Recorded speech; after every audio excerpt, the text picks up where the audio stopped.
오늘 요한복음에 있는 말씀은 오늘 우리가 잘 알고 있는 말씀이기도 하고 아주 유명한 이야기이기도 합니다. 오늘 여기 보면 바리새인들 이런 사람들이, 서기관들이, 이런 사람들이 현장을 덮쳤어요. 현장을. 어떤 현장을 덮쳤을까요? 보면 음행하는 현장을 덮였다. 간음의 현장을 덮었다. 근데 누구는 도망가고 남자는 도망가고 누구만 잡은 거예요? 여자만 잡아가지고 온 거예요. 남자는 도망가고 남자도 같이 잡아서 와야 되는데, 그죠? 잡아서 같이 와야 되는데 남자는 도망갔어요. 아마 도망가는 걸 묵인했는지 어찌는지는 몰라. 근데 그들이 정황상 이런 상황을 보면 목표를 잡은 것 같아. 여자를 목표로 잡은 것 같아요. 딱 해서 타켓으로 잡았다 그러지. 타켓으로 잡은 것 같아요. 그리고 이 여자를 끌고 왔어요. 그리고 끌고 왔는데 누구한테 끌고 왔어요? 예수님한테 끌고 왔어요. 예수님한테 끌고 온 목적이 있어요. 그들이 아무 목적 없이 예수님한테 이 여자를 끌고 온 게 아니에요. 여기 보면 끌고 왔다 그랬어요. 데리고 온 게 아니라 끌고 왔으니까 그 장면이, 여자가 끌려온 이 장면이 얼마나 참 그 비참한 상황이 됐겠어요. 그죠? 여자를 야 가자, 그리고 막 이렇게 잘 데리고 온 게 아니라 끌고 왔다. 그러니까 여자는 안 갈라 그러는데 일부러 억지로 끌고 오니까 막 바닥에 긁혔을 것이고, 막 옷도 찢어졌을 것이고, 아마 막 머리도 헝클어졌을 것이고, 아마 용모가 아마 좀 그랬을 거예요. 그 상태에서 이 여자를 일부러 예수님한테 데리고 왔다라고 하는 거예요. 왜 데리고 왔다 그래요? 이유가 있어요. 왜 데려온 이유? 성경 뭐라고 해요? 데려온 이유가 뭐라 그래요? 오늘 보면 이유는 뭐 때문에 그래요? 예수께 말하되 선생이여, 이 여자가 간음하다가 현장에서 잡혔나이다 라고 하는 거예요. 모세는 율법에 이런 여자를 돌로 치라 명하거니와 선생은 어떻게 말하겠나이까? 이게 예수님 앞에 와서 한 말인데, 이렇게 말한 이유를 성경에서 뭐라 그래요? 고발할 조건을 얻고자 하여 예수를 뭐 하기 위해서? 시험하기 위해서 왔다. 그러니까 이 바리새인과 서기관들의 목적은 분명했어요. 타켓이, 이들이 이 여인을 데리고 왔지만 이 여인이 타켓이 아니야. 지금 타켓은 누구예요? 바리새인과 서기관들의 타켓은 누구예요? 예수님이 타켓인 거예요. 자, 이거 보면 이 바리새인과 서기관들이 이 간음하다 현장에서 붙잡힌 여인을 데려왔을 때는 이들이 어떤 마음으로 이렇게 했어야 되냐면, 율법에 대한, 율법을 존중히 여기는 마음으로 이게 동기가 돼야 돼. 그렇죠? 그렇다면 율법이 그렇다고 한다면 이 여인을 예수님 앞에 끌고 올 필요가 있었을까요? 없을까요? 필요가 없었어요. 당장 그 자리에서 자기네들이 율법대로 처리하면 돼. 근데 그들은 율법을 존중히 여기고 율법에 기록된 내용을 이야기하면서도 그들의 목적은 율법이 아니었다. 오로지 이유는 예수님을 고발하려고, 예수님을 시험에 빠뜨리려고, 예수님을 곤란한 상황에 넘어뜨리게, 빠지게 하려고 하는 것이 오로지 그들의 목적이었다라고 합니다. 오늘 이 땅에 살아가다 보면 법을 이야기하고 또 율법, 이거 법을 얘기하고 규칙을 얘기하는데, 법과 규칙을 어떤 존중에 의해서 정의로운 사회 질서를 만들려고 하는 것이 목적이 아니라 누구 한 사람을 공경에 빠뜨리려고 하는 그런 이유로 율법과 법률을 적용하는 그런 이들이 참 많아요. 한국 사회에서도 보면, 일본 사회도 마찬가지고, 법을 가지고 노는 사람들이 있어요. 그죠? 법을 가지고 노는 사람들, 법을 만들기도 하고 또 그 법을 가지고 막 이래 저렇게 적용을 하고 하는 그런 사람들이 있어요. 법이 자기의 장난감이 돼 있는 사람들이 있어요. 그들은 그 법을 만들고 법을 세울 때는 공의로운 사회를 만들기 위한 것이 목적이었는데, 그들이 나중에 보면 목적은 어디로 가고 그 법을 이용해서 어떻게 하면 어떤 한 사람을, 자기가 목적하는 사람을 그 법에 걸려서 넘어지게 할까, 쓰러뜨리게 할까, 이것이 목적인 사람들이 참 많아요. 그래서 법대로 하자라고 했는데, 이 법대로 하자라고 외치는 사람의 이야기, 의도는 이 법을 통해서 모든 것을 다 이게 잘 평화로운 공의로운 그런 것을 만들자라고 하는 것이 아니라, 법을 법대로 하자고 얘기하는 사람의 목적은 그 법대로 하면 자기에게 유익이 되고 이득이 되는 일이 있기 때문에 법대로 하자고 얘기하는 사람들이 참 많아요. 법을 이용하는 사람.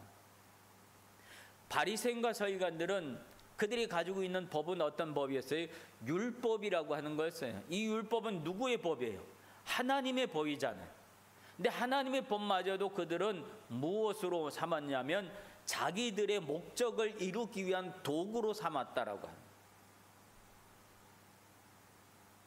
그래서 예수님을 공경에 빠뜨리려고, 이대로 왔을 때 예수님이 만약에 돌로 쳐라 했을 때 어떤 공경에 빠지고, 야 그러면 안 돼, 용서해줘, 그러면 어떤 그 공경에 빠질까요?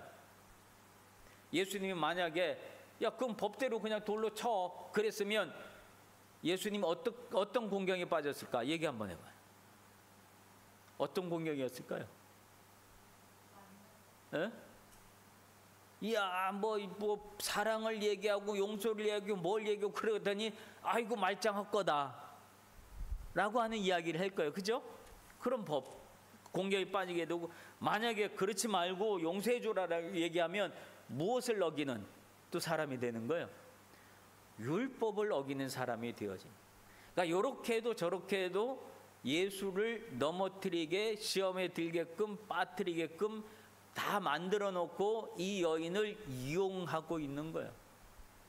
이 사람들은 이 여인이 무슨 죄를 졌는지, 이 사람이 어떤 사람인지 사실 그렇게 중요하지 않아요. 그냥 지나칠 수도 있었던 문제였는지도 몰라요. 근데 일부러 그 여인을 붙잡아서 가지고 온 것은 자기들의 목적을 이루기 위해서 그랬다라고 하는 이야기죠. 근데 이런 상황 속에 예수님이 그들에게 보여준 행동이 있어요. 어떤 행동이에요? 지금 사람들은 흥분되어 있는 상태, 그죠? 굉장히 많이 흥분되어 있고 막 이미 손에는 뭘 들고 있을까요?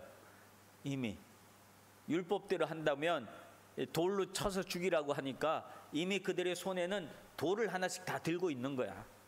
돌을 들었고 흥분은 돼 있고, 이제 예수가 어떻게 말하느냐에 따라서 돌을 던져서 던질 준비를 다 하고 있는 그런 흥분된 상태인데, 예수님은 그 흥분된 상태에 있는 사람들의 모습을 보면서 한 타임을 주는 거예요. 텀을 하나 주는 거예요. 그리고 예수님 말없이 그 자리에서 주저앉았어요. 그리고 땅바닥에다가 무엇을 쓰셨다 그래요. 뭘 썼는지에 대해서는 성경에 기록되지 않아요. 그죠? 여기 보니까 어떻게 말하겠나이까 했더니 예수께서 몸을 굽혀 손가락으로 땅에 쓰시니 하면서 몸을 굽혀서 땅 손가락으로 무엇인가를 쓰고 있었어요. 사람들은 예수님이 뭔가를 쓰고 있으니까 궁금할 거 아니에요. 그죠? 말을 해야지 되는데 말은 안 하고 뭘 하고 있으니까, 뭘 쓰고 있으니까. 여러분 같으면 한번 상상해 보세요. 여러분이 상상해 보면 예수님이 뭘 쓰고 있었을까? 그리고 사람들은 그걸 쳐다보고 있는 거예요. 뭐지? 그러고 있는 거예요. 그랬는데 뭐를 막 썼어요. 그랬더니 사람들이 그걸 보고 막 물어보려고 폭풍같이 대답을 하고 막 그러다가 갑자기 입이 막혔어. 막혀 있는 상태야. 당황해 있는 상태야. 왜 당황했을까? 뭘 쓰셨길 당황했을까? 여러분 생각을 해보세요. 뭘 것 같아요? 오영재, 예수님이 뭘 썼을 것 같아요? 예. 내용은 몰라요. 답은 없어요 지금. 이 성경이 안 나와 있으니까 우리의 생각이에요. 왜 사람들이 멈칫하고 당황해했을까? 예수님의 뭘 막 쓰는 것을 보고. 뭔 것 같아? 왜 그럴 것 같아? 현우 형제 뭐 때문에 그럴 것 같아? 예수님 뭘 썼길래 이 사람이 이러고 있지? 그랬을 것 같을까요? 아마 모르긴 몰라도 예수님은 거기에 서 있는 사람들의 이름을 다 알 거예요. 왜? 전지전능하신 분이니까. 삭개오의 이름도 말하지 않았는데도 가르쳐주지 않았는데 삭개오의 이름을 알고 계셨던 예수님이니까 아마 그 사람들의 뭐 알 거야. 이렇게 보시고 누구누구 이름을 쓰고 무슨 죄 그 사람들 돌을 들고 서 있는 사람들의 죄악을 하나하나 막말 없이 쓰고 계시지 않았겠나. 저도 생각하는 거예요. 그냥 성경에 기록되지 않았기 때문에 제 생각을 얘기하는 거예요. 쓰고 있지 않은가. 그러니까 갑자기 예수님이 글을 쓰는데 자기 이름이 나오고 그러니까 섬찟하잖아요. 근데 자기 죄악을 아무도 모르는 그 죄를 아무도 모르는 죄를 썼겠지 그냥 다 아는 죄를 쓰지 않았겠죠. 너 지난번에 교통질서겠지 신호 어기고 건너갔지 이런 거 적지 않았을 거예요. 그죠? 너 지난번에 뭐 보니까 뭐 했지 그런 아주 모든 사람들이 일반적으로 짓는 죄의 목을 적지는 않았을 거야. 아마. 자기만 아는 죄 숨겨진 죄를 예수님이 그 자리에서 하나하나 쓰지 않았을까. 그렇기 때문에 사람들이 멈칫한 거지. 그러지 않았으면 길 하나 잘못 건너고 이런 것 가지고 적었으면 멈칫하지 않았을까. 이건 누구나 다 짓는 죄니까. 근데 자기만 알고 자기만 아는 지은 그런 죄 숨겨진 죄악의 모습을 예수님은 한 사람 한 사람 다 적지 않았을까. 다 적은 거야. 그러니까 사람들이 멈춰있고 그리고 난 다음에 네가 너도 이런 죄 졌잖아. 너도 이런 죄 졌잖아. 말없이 그것을 적고 난 다음에 일어서서 예수님이 하신 말씀은 무슨 말씀을 하신 거예요? 너희 중에 죄 없는 자가 돌로 쳐라. 자, 율법에 돌로 치라고 그랬으니까 근데 죄가 없는 사람이 돌을 쳐야지 돌을 던져야지 죄 있는 네가 던질 수는 없잖아. 그 말 있죠. 그래서 죄 없는 자가 돌을 던져라 라고 예수님이 말씀을 하셨어요. 이 말을 하시고 두 번째 다시 또 땅에 몸을 굽히시고 땅에 또 뭐를 쓰신 거야. 또 뭐를 막 쓰신 거야. 이 두 번째 또 뭐를 썼을까? 이거 또 궁금해요. 그죠? 첫 번째는 아마 죄악의 모습을 다 드러내고 그러니까 사람들이 당황하고 그리고 난 다음에 죄 없는 자가 돌을 던져라 라고 말씀하시고 그 다음에 또 막 뭐를 적으니까 성경에 보면 9절에 보면 뭐를 느꼈다 그래요. 그 사람들이 양심의 가책을 느꼈다. 그러니까 예수님이 두 번째 쓴 글에는 그 사람들의 양심의 가책을 느낄 만한 내용을 또 썼을 거라. 양심의 가책. 그래도 다행인 것은 이 사람들이 양심의 가책을 느꼈다고 하는 것은 양심은 살아 있었다는 얘기예요. 오늘날 우리에게 있어서 양심의 호소하는 그런 경우가 있어요. 다른 방법을 다 써도 문제가 해결되지 않으니까 마지막으로 쓰는 방법은 저 사람이 양심에 호소하는 수밖에 없어. 그 말을 해요. 그죠? 양심에 호소한다는 것은 더 이상 그 물리적인 인위적인 방법을 통해서 그 사람을 바꿀 수가 없어. 그 사람 스스로가 바꿀 수 있도록 그 사람 스스로가 이 행동을 멈출 수 있도록 양심에 호소하는 수밖에 없다. 이런 게 있잖아요. 양심에 호소하는. 어떻게 보면 예수님이 두 번째 이 쓰는 글은 양심에 호소하는 이야기. 그 글을 예수님이 쓰시지 않겠느냐.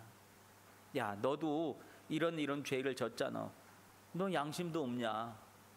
이 여자가 얼마나 불쌍하냐. 나는 이 여자를 이렇게 해주고 싶다.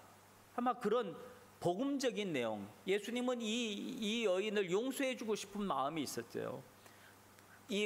그래서 그 마음으로 나는 이 여인에게 이렇게 해주고 싶다. 양심의 가책을 느낄 만한 글을 두 번째 예수님이 또 쓰시지 않았는가 생각을 해봐요. 양심의 혼은 호소하는 방법. 결국은 그렇게 하고 난 다음에 사람들이 양심의 가책을 느꼈다 그래요. 네, 보세요. 그 다음에 일어난 변화가 있어요. 어떤 변화가 있어요? 여기 보면 어른으로부터 시작해서 젊은이에 이르기까지라고.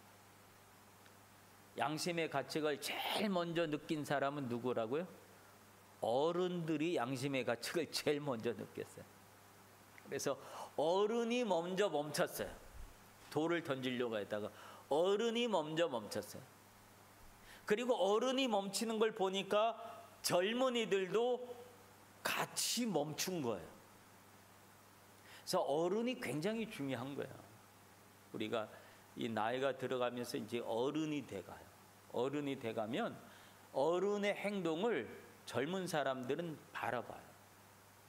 그래서 어른들이 어떻게 행동을 하느냐에 따라서 그 어른의 행동이 자기의 기준이 되기도 하고 그래요. 그래서 어른이 멈추는 걸 보고 젊은이까지도 저분이 멈췄네.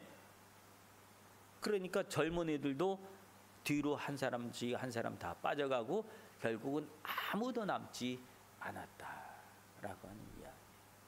양심의 가책. 예수님이 이 율법을 정확하게 지키면서도 이 상황에 대한 예수님이 복음적으로 잘 정리를 해주신 거예요.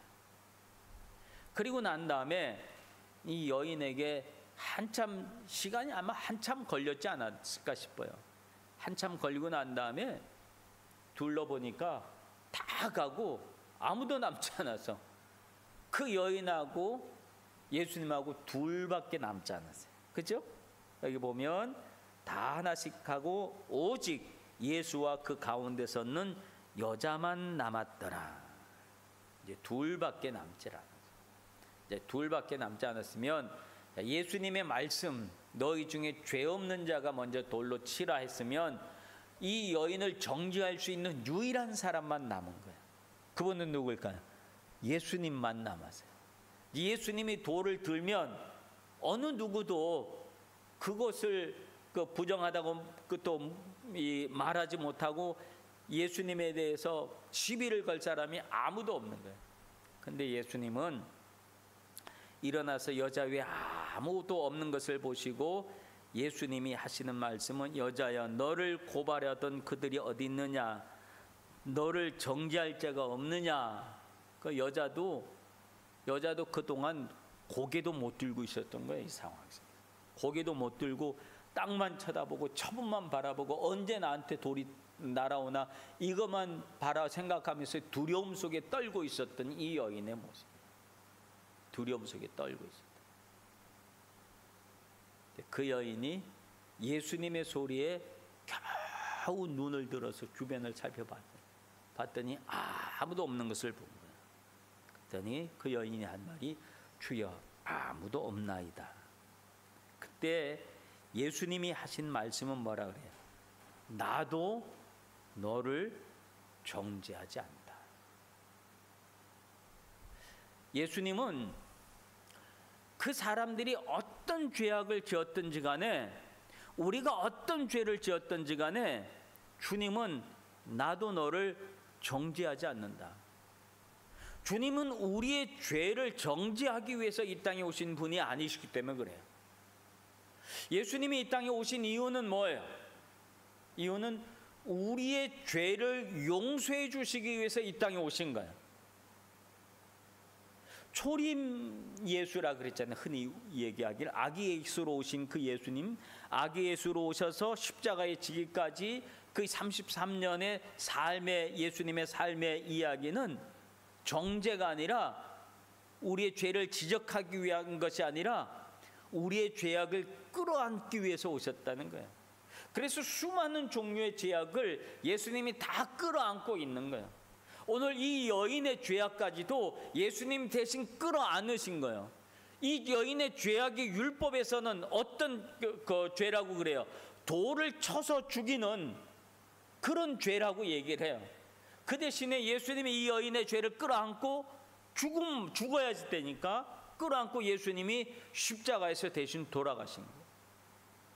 그래서 예수님이 나도 너를 정죄하지 아니하노라 말씀하신 거예요. 그러므로 우리는 이 예수 그리스도께서 이 땅에 오셔서 오늘 우리의 모든 죄악을 용서해 주시는데 죄악의 종류를 가리지 아니하고 우리가 어떤 죄악을 지었든지 간에 주님은 우리를 용서해 주시는 분이신 줄로 믿습니다. 그게 십자가의 이야기인 거예요. 십자가의 이야기 목적이에요. 그런데 이게 그 초림 예수님의 모습이고, 그러나 다시 재림 예수, 다시 오실 예수님이 있어요. 그죠? 다시 오실 예수님은 어떤 분이실까요? 그때는 심판의 주로 오신다 그래요. 다시 오실 예수님을 맞이하는 그 시간은 우리의 죄악을 정죄하기 위해서, 심판하기 위해서 오신다는 거예요. 그러므로 오늘 우리는 다시 오실 예수님을 기다리고 있는 사람들이에요.